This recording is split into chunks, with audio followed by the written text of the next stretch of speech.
A marriage. It's probably one of the most personal commitments you can make, right? But what happens when it's over? All of a sudden, this deeply personal thing gets tangled up in a very formal, very public legal system.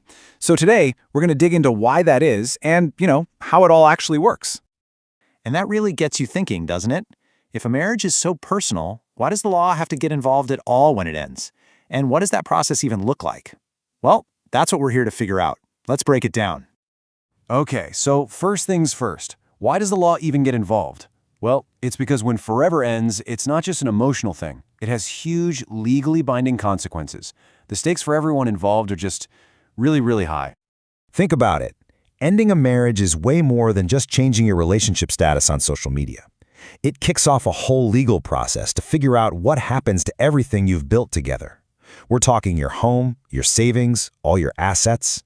That's exactly why the law has to step in, to create a clear roadmap for handling all these super complex financial decisions in a way that's fair.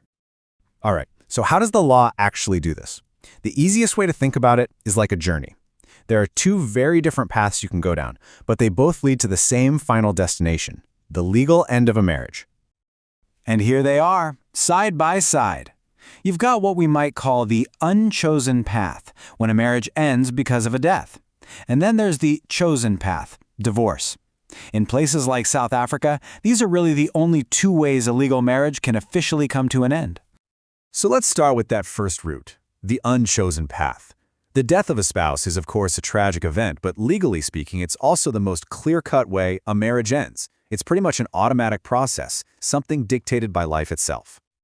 Legally, it's super straightforward. A death certificate is issued and the marriage is over. But what about those tricky situations where a spouse just disappears? Well, in that case, a court can issue something called a presumption of death order. Now, here's the really important part. That order by itself doesn't end the marriage. The court also has to specify the exact date the marriage is considered dissolved. After a marriage ends this way, the whole focus of the law shifts to the finances. The surviving spouse might have a claim to part of the estate, or even a claim for maintenance to help them get by. Exactly what they're entitled to usually comes down to the kind of marital contract they signed, whether they were in community of property or had an accrual system. That contract is basically the rule book for how their assets get divided. Okay, so that's the first path. Now let's talk about the second and honestly, more complicated one. Divorce. Unlike ending a marriage through death, this route is anything but automatic. It's a very intentional legal process, and it's all laid out in a specific law, the Divorce Act. Now, one of the most important things to understand about modern divorce law, at least in South Africa, is this idea of no-fault divorce. This is a huge deal. It used to be that you had to go to court and prove your spouse did something wrong, like committed adultery or something. It was all about blame. The whole point of no fault is to get rid of all that bitterness and the public finger-pointing. The court's job isn't to play referee and decide who is right or wrong, it's just there to answer one simple question. Is this marriage truly over? So, the Divorce Act gives two main reasons a court can grant a divorce. The first one, and this is the one you hear about most often, is irretrievable breakdown. The second one is for very specific medical situations like mental illness or if someone is in a continuous state of unconsciousness.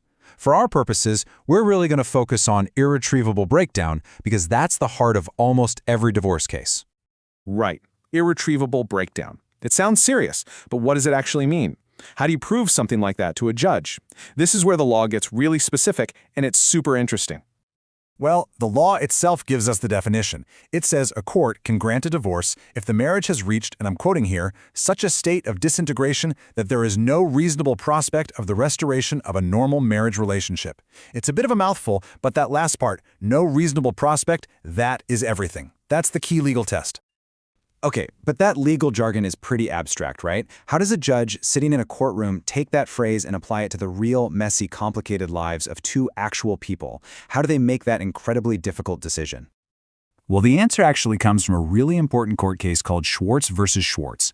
This case basically created the playbook for the courts, giving them a clear two-part test to follow. And here's how that two-part test works. It's actually pretty logical. First, the court looks backward. They examine the objective past. Basically, what are the facts? What's the history of this relationship? Then they look at the subjective present. They look at what's happening right now. What's the attitude of each person? Do they actually want to try and save the marriage? So it's this combination of looking at the hard facts and then looking at their feelings and intentions today. Now, to make this even more practical, the law also gives a few common examples of what a breakdown might look like. The best way to think of these are not as rules, but more like legal signposts. They just point the court in the right direction. The Act lists 3 of these big signposts. The first one is if the couple hasn't lived together for at least a full year. The second is if one spouse committed adultery and the other person just can't get past it, they find it irreconcilable with staying married. And the third is a bit more extreme, if one spouse is declared a habitual criminal and is actually in prison. But here's the absolute crucial point, and you got to remember this. These are just examples. They are not a checklist. They're not the only way to prove a marriage is over, and just because one of them happened doesn't automatically mean you get a divorce. At the end of the day, a breakdown can be proven in any way that convinces the court that there is truly, absolutely no reasonable prospect of reconciliation. So, we've walked through this whole legal landscape. Let's take a step back and look at the big picture. Why does having this legal map matter so much? All right, let's do a super quick recap of the main points. A marriage can end in 2 ways, death or divorce. Divorce, in South Africa, is no fault. It's not about blaming anyone.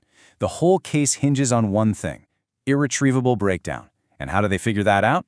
By looking at the marriage's past and the couple's attitudes right now. Simple as that. You know, when you look at all these rules, it's easy to think the law is just there to make a painful process even more complicated. But that's not really the point. It exists to give people a clear, predictable roadmap for getting through what can be one of the toughest transitions in life. The real goal is to make sure that the emotional storm of a breakup doesn't turn into complete legal and financial chaos, too. And that brings us to a final, bigger thought. This whole legal map we've been talking about, it reflects how we see marriage today. But our ideas about relationships, about commitment, they're always changing. They're always evolving. So it makes you wonder, right? Shouldn't the legal map for how we end them evolve too? Something to think about. Thanks so much for joining me for this explainer.